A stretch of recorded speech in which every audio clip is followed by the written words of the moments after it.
আসসালামু আলাইকুম ভিউয়ার্স, আমি জনি মোটরস থেকে জনি বলতেছি। আপনাদেরকে দেখাবো 1300 সিসির ডিস্ট্রিবিউটর ভেঙে 1500 সিসির করে দিই আমরা। আর দ্বিতীয়ত, আপনার যদি কখনো ডিস্ট্রিবিউটরে সিল লিক করে, তাহলে আমরা এভাবে পার্ট টু পার্ট খুলে সিল চেঞ্জ করে দিই। দেখতে থাকেন। কারো যদি ইমার্জেন্সি সিল চেঞ্জ করতে হয় তাহলে কিভাবে করবেন আপনারাই পারবেন। আপনার ভিডিওটা ফলো করেন, ইনশাল্লাহ পার্ট টু পার্ট কীভাবে খুলি দেখতে থাকেন। এখন কয়েলের স্ক্রুপগুলি খোলা হচ্ছে। কয়েলের স্ক্রুপ 4টা খোলা হচ্ছে। কয়েল খোলানোর পরে আপনার পার্ট টু পার্ট খুলে যাবে। এখন কন্ডেন্সারের স্ক্রু খোলা হচ্ছে।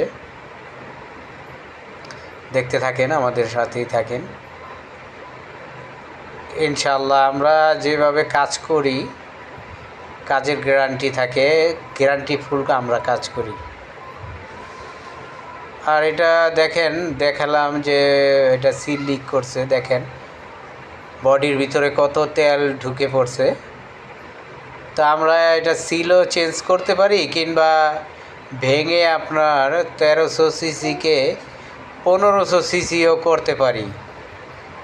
ইনশাল্লাহ প্রসেসিং চলছে। দেখেন দুটোটাই অপশন আছে। যদি বলি যে না পরেই থাকবে, তাহলে ওই যে দেখেন ভিতরে তেল দেখা যাচ্ছে।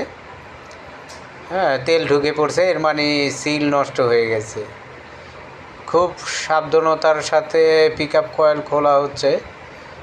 না হলে আপনারা যদি না বুঝেন যে কিভাবে খুলতে হয়, তাহলে পিকআপ কয়েল বের করার সময় পিকআপ কয়েলটা ভেঙে যাবে।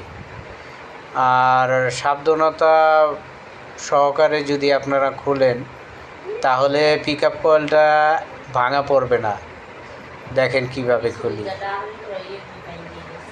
দেখতে থাকেন। সব সময় আমাকে সাপোর্ট করবেন, যাতে আপনাদেরকে আমি ভালো ভালো ভিডিও দিতে পারি, আর যাতে ভালোভাবে আপনারা ব্যাপারটা বুঝতে পারেন। কারণ ইলেকট্রিক আইটেম খুব সাবধানতার সাথে খোলা হয়। এই যে দেখেন বডির ভিতরে দেখছেন কত তেল ছিল। আর এই যে 105-এর বডি নিছি, কিভাবে ভরতে হয় দেখেন।